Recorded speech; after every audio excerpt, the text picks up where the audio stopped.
Alrighty, so this is Sartyrs Theory of Looks Part 2. And I want to clarify some things that I said in the first video. So, upon a second watching, um,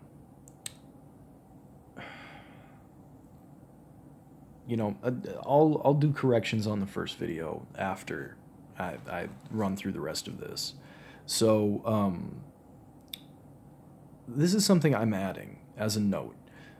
When it comes to that shame attached to attention from another person, I think that might have, and this is just theoretical, right? Whatever, but that might be a parenting thing where when somebody has parents who only give attention in a negative way, right? You're getting attention in the household if your grades are low. You're getting attention in the household if you beat someone up, but you're not getting attention when you're getting good grades, and you're not getting attention when you're playing sports, and you're not getting attention when you're not doing drugs and not partying. It's the negative actions and the losing and the difficulty that garners attention. You automatically, when your exclusive experience with interaction with others is negative, is only coming up when a negative event happens. Your Pavlovian response to attention is that something negative is going to happen. And that is incorrect. The human beings are not malicious by nature, at least not upon an immediate interaction, right? Human beings are predatory sometimes, and they definitely have ways of driving people crazy. Trust me, I know. But an initial interaction is never threatening unless you know it is. And there's a different type of gaze. There is the gaze which we've discussed, where it's two people initiating an interaction. That is 95 to 99% of eye contact. Is two people is one person who's essentially communicating to the other, I want to interact with you. Whereas there's another type, which is a person looking at somebody like you would look at a steak.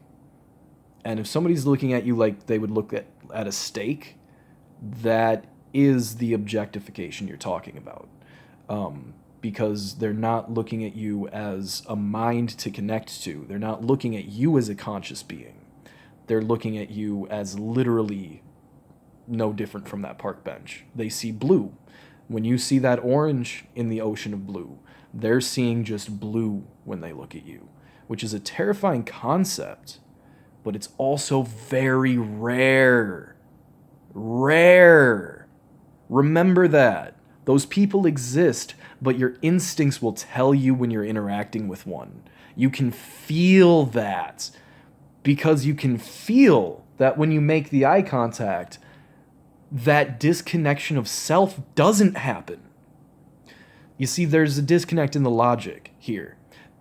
When the connection happens, that's when you get scared because you're losing your sense of self.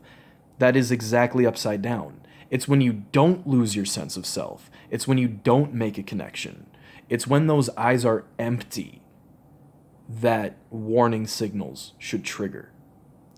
When a connection is made, that should put you at ease for the initial interaction. That doesn't mean that you hand this person your fucking, you don't give them access to your bank account, but you have nothing to be scared of in that moment. Doesn't mean they're trustworthy on a long-term friendship, relationship basis. Simply means that you have no immediate reason to feel any insecurity or fear. So that concept, no, I can't do that one right now. So then there's this concept of transcendence back to self. So she didn't really fully explain what that means, but what I think she means, and I could be wrong about this, is that when a connection is made, when a person looks at you, you make eye contact, a connection's made. There's a feeling of losing the sense of self and then transcendence back into the sense of self. And she doesn't talk much about the function of making that happen, just that that's something she does, or something, I assume she does because it sounds like that's what she's saying in the video. What did she do to transcend? It's an action. And what I believe that action is cutting the connection. When you block that connection, kill it, slice it in half, your sense of self is going to be regained. But you're missing out on what that connection could be. Because losing your sense of self occasionally and allowing another person's perspective and another person's ocean of character to enter your framework, the framework of your environment, is the most fulfilling part of being a human being. It's really weird that this video came up first on my fucking recommended list when I decided to start making videos tonight. But this is probably one of the most important things when it comes to being a happy and healthy person, is not being afraid to interact with people.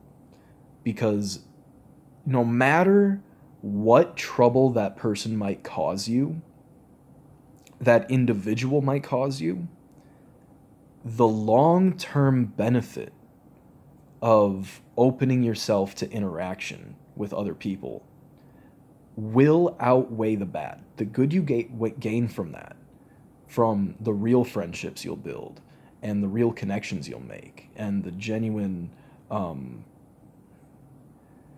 there's a genuine fulfillment in every human interaction.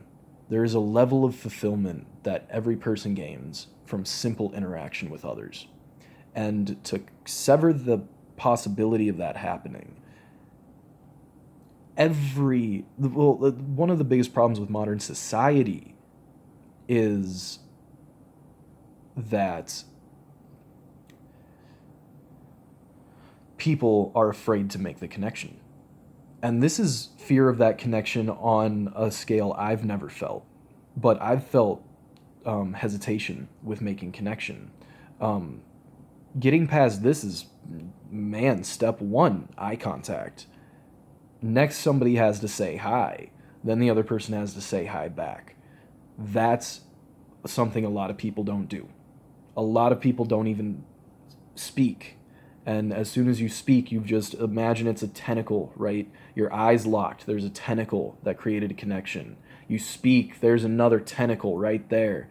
And our first instinct, it's like we're walking around with a sword just chopping those fucking tentacles out of the air. But you allow that tentacle to exist from the outset. Then you have to take a step in strengthening it. Because you're each walking, you both have momentum. And when it first reaches out, it's fucking a string. It's like a tiny wispy spider web. And if you keep walking, it's just gonna go away. That tentacle, dude, that tentacle is so weak. You have to go, I want you to grow. You have to say that. I want you to grow. I want this connection to grow. It's only once you take that step that genuine connection with strangers can be made. And it's very difficult. It's very difficult to begin to trust that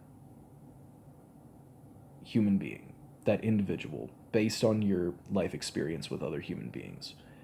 But once you cross that barrier, you'll find that much of the motivation for the way people acted with you up until this point in your life was not a genuine reflection of how they would treat you in the street. So there's still a lot of video that I haven't talked about yet because I just went on that massive tangent about whatever the fuck I was talking about. I'm running out of recording space again. This phone is awesome. It literally tells me exactly how much time I have to record based on my whatever storage, and I don't have much. So yeah, I'll end it right there. We'll do a part 3. Fuck it. Bye.